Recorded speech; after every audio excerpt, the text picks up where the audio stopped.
नई नई सास बनने जा रही लक्ष्मी को उसके रिश्तेदारों ने अच्छे से समझा दिया था। दीदी देखो, सास बनना आसान नहीं है। कहने को बहू आ जाती है, लेकिन सारे घर में हक ऐसे कर लेगी जैसे तुमने तो इतने साल से घर के लिए कुछ किया ही ना हो। और नहीं तो क्या, मेरी वाली ने तो घर का नक्शा ही चेंज करवा दिया था। कहती है खिड़की यहाँ नहीं वहाँ करो, दरवाजा इस दिशा से खोलो और न जाने क्या क्या। अरे बताओ, 20 साल से क्या मैं गलत खिड़की दरवाजे के साथ रह रही थी? तभी वहाँ बेटी आ जाती है। हाँ माँ, और पक्का भाभी आने के बाद तो मेरा हाल बुरा ही होना है। तुम हर बात पर मुझे इग्नोर करोगी। हे भगवान, इतना सब कुछ होता है बहू के आ जाने पर, मुझे तो पता ही नहीं था। अरे एक हमारा जमाना था। अरे हमारा जमाना तो भूल ही जाओ कि सास के हाथ में कमान होती थी और हम कठपुतली। जीवन भर कठपुतली ही रहना है, पहले सास की और अब बहू की।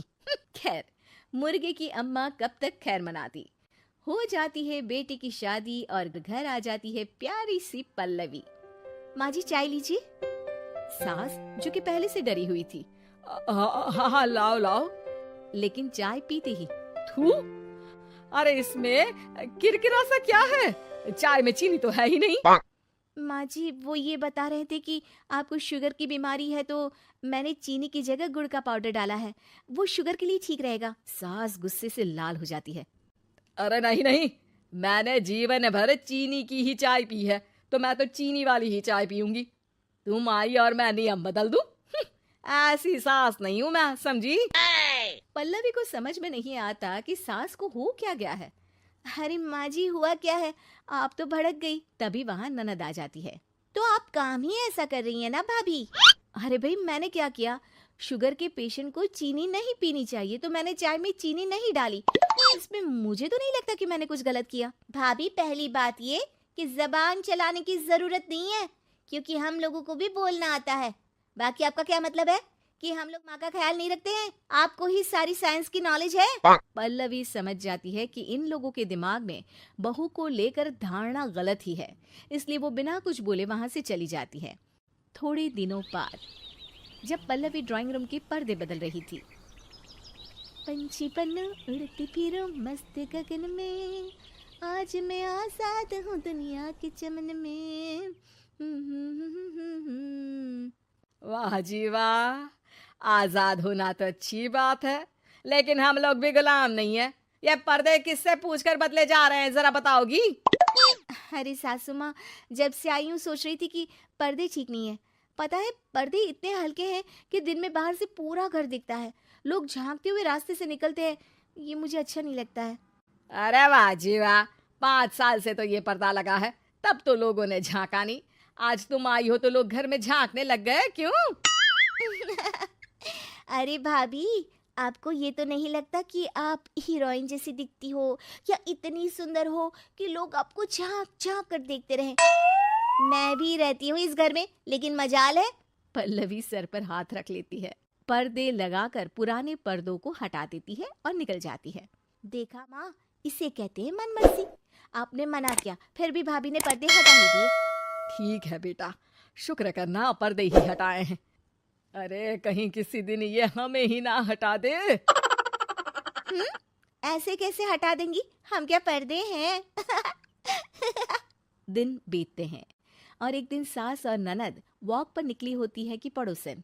क्या बात है, आजकल तो आप लोगों की कोई खोज खबर ही नहीं है, तरस गए हम लोग तो। अरे नहीं नहीं, बस घर पर ही रहते हैं पहले जैसे। पहले भी तो इतनी ही खोज खबर थी ना।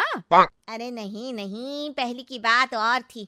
और बताओ बेटा, बॉयफ्रेंड से चक्कर चल रहा है कि खत्म हो गया? पहले तो पर्दे से दिख जाता था कैसे तुम सारा दिन टेलीफोन पर लगी रहती थी, कभी शर्माती कभी रोती। अब तो पर्दे भी मोटे लगा लिए तो कुछ ठीक से दिखाई भी नहीं देता।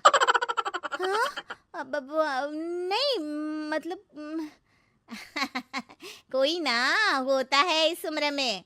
और बताओ बहन जी, बेचारी बहू से तो पहले रोज तानेबाजी होती थी आपकी, रोज देखती थी कैसे उस पर आप दोनों मिलकर बरसा करती थी। अब ठीक है ना वो? चल बेटा, ये औरत तो पागल हो गई है। अरे पागल नहीं, आदत हो गई थी। जब मन उबा तो आपकी खिड़की से झांक लिया करती थी, अब कुछ दिखाई नहीं देता तो। सास और ननद घर आती हैं, जहां बहू पर्दों को बदलने के लिए खड़ी होती है। अरे ये क्या कर रही हो? आपने ही कहा था ना पर्दे बदल देना। अब उस दिन तो उतारे थे, सोचा धो कर लगाऊंगी, आज सूख गए हैं तो लगा देती हूँ। तभी ननद चिल्लाती है। अरे नहीं नहीं भाभी, ठीक है, ये पर्दे रहने दो। वो पर्दे कम, सीसीटीवी ज्यादा थे पड़ोसियों के लिए। समझ में आ गया अब आपको? हाँ हाँ आ गया। अब जरा चाय तो बना कर ला दे। पल्लवी सास को चाय लाकर जैसे ही देती है, चाय पीकर सास झूमने लगती है और जमीन पर गिर जाती है। हाय रे भाभी, क्या मिलाकर पिला दिया माँ को, वो तो गिर ही गई।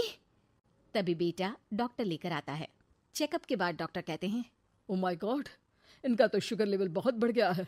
क्या ये चीनी खाती है? हाँ डॉक्टर साहब, मैंने कई बार इनको चीनी की चाय और मीठा के लिए मना किया, लेकिन ये मानती ही नहीं। माँ को कुछ होगा तो नहीं ना, वो ठीक तो हो जाएंगी ना?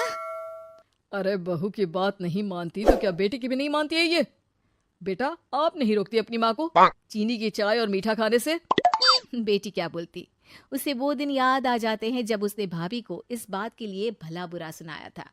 डॉक्टर के जाने के बाद, भाभी मुझे माफ कर दो, लोगों के कहने में आकर हम लोगों ने आपसे बहुत बुरा व्यवहार किया, जबकि ससुराल वालों को ये समझना चाहिए कि घर बहू का भी होता है।